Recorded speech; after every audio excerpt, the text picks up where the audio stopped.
Lalo pong aasahan natin na hindi lang ingay sa media at social media itong nangyayari. Ingay sa kalye, sa isang malaya at malayang mga demonstration o protesta, hindi po mapipigilan. Gagalaw at gagalaw po ang mga mamamayan, lalo na po ang mga complainant dito sa article of impeachment laban kay Sara Duterte na mga original. Kung yung mga gunita, yung tatlong naunang impeachment na ipinail noong nakaraang taon. Una dyan ay yung galing sa civil society group, galing sa marginalized sector group, yung pangalawa. At pangatlo ay galing sa mga kaparian at abogado. Tatlo po yan. Yan ang maaaring mag-umpisa at mauna ng mga protesta ngayon pong nagpalabas ng desisyon ng Supreme Court sa isang technical ang proseso ng impeachment, kaya tinawag nilang unconstitutional dahil hindi lang isa, humigit pa, naging 3-4 ang impeachment na sabi ng Supreme Court, bawal yan. Dapat isang impeachment lang sa isang taon.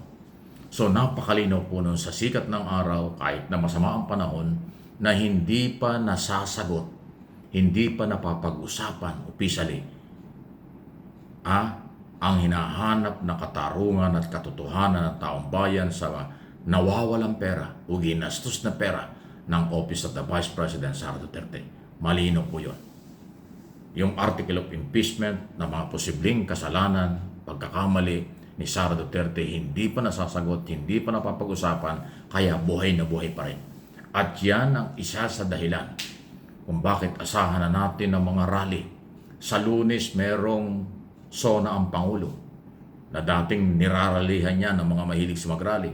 Sigurado sa rallying yan, isasama itong isong ito sa impeachment. Kasi hindi po talaga malinaw until now. Alam din ng Supreme Court yan kung totoo hindi ang article of impeachment, kasi hindi pa ho natatakel, hindi pa ho nag-hearing. Natigil ng 5 hanggang mag-6 na buwan na sa Senado. Kung tutusin niya, Senado may pagkukulang din niya kasi kung hindi nila pinatagal yan at hindi na kailangan ng Supreme Court, wala nakarating sa Supreme Court na petisyon, baka tapos na yan dahil nga ho inupuan, nagtagal. Ayan, ngayon, lalong nagtatagal kasi another 7 months sa February pa ng 2026 bago ulit magkaroon ng bagong impeachment. Inuulit lang natin technical issue ang kinwestiyon dito, ang nakita rito na problema ng Korte Suprema. Mali daw yung proseso. Yung ebidensya at yung kaso hindi po ginalaw, hindi pinakalaman ng Supreme Court, kaya buhay pa yon. May katuwiran, may karapatan at obligasyon ang mamamayang Pilipino bilang complainant nito, bilang mamamayang Pilipino may-ari ng pera, yung pang-aabuso umano ni Sara ay hindi pa nga napapanagot. Kahit si Sara may problema rin kasi hindi pa rin niya naipapaliwanag ang kanyang panig dahil nga naudot, ngayon nabitin pa. Ngayon, kung paninindigan ng Senado at Kongresong ituloy, kahit na may desisyon ng Supreme Court na technical sila, ibang issue yan. Under pressure yan. Although may mga nagsalita ng gusto nilang ituloy, kaabang-abang talaga ito. Pero akin lang kong panawagan bilang mamamayan, bilang tayo Pilipino, daanin lang po sa tama. Mag-rally sa mga lugar na legal ang rally. Mga plaza, yung freedom of the press, freedom of assembly, freedom of expression, yan po ay naaayon sa batas, salig ang batas.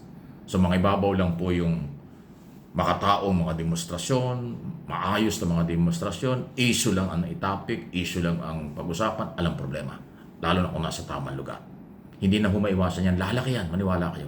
Ngayon lang na masama ang panahon ng ulan, lalaki yan. Magsisimula yan sa Lunes. Ngayong linggo ito, ngayong weekend ito, wala. Pero sa Lunes, bukas na magkakaroon ng impeachment, simula na po yung rally. At kasama na itong topic, itong issue ito sa impeachment.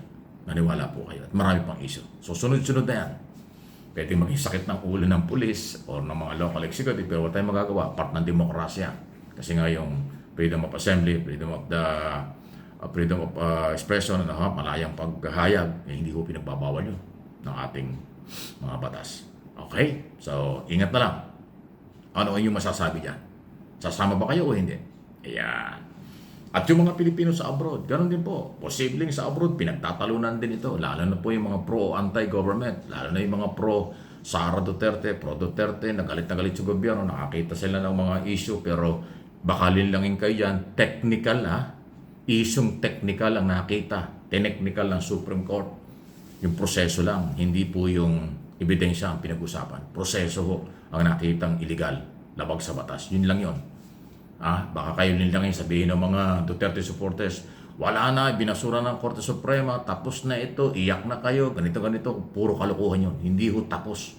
Hindi tinapos ang issue ng Article of Impeachment. Technical issue at sinasabing maling proseso lang ang naging dahilan ng deklarasyon na ating mga Supreme Court Justices, 13-0 yata nangyari, unanimous decision, dahil nga ako sa bawal ang higit sa isa na impeachment against impeachable official sa loob ng 1 taon. Ayan. Kaya pagpasok ng bagong taon, ilang buwan na lang, 2026, alam na ng Kongreso, alam na ng mga complainant kung anong dapat gawin, maiwasan yung technical problem. Yung ebidensya nandyan pa rin. Hindi na mawawala yung ebidensya. Yung mga testigo hindi pa rin. Yung proseso lang kung paano papile ng impeachment, yun lang ang babaguhin nila. Magkaisa sila, isang impeachment na lang, February 6. Yan, pwede na po yan.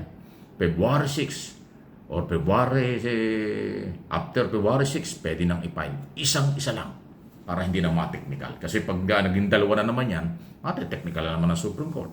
Pero kung isa lang, tuloy-tuloy na yan.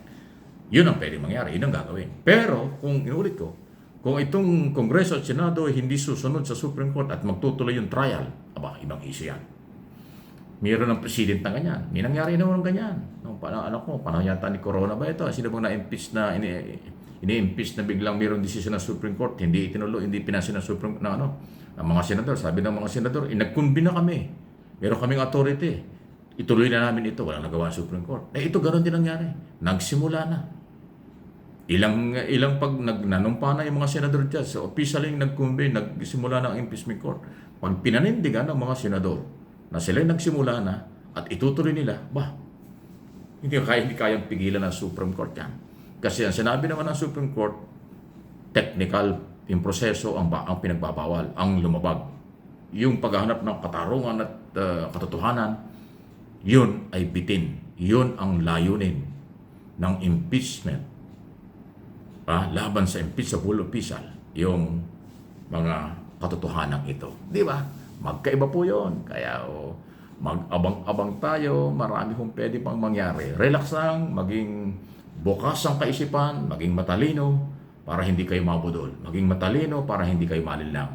Maging bukas ang kaisipan sa lahat ng oras para lumutang ang katotohanan at nang hindi kayo masyadong nai-stress. Makinig lang kayo. Hindi naman sa pagyayabang. Dito sa aking mga channel, Mike Abby Opinions at yung MA Pinoy TV channel natin.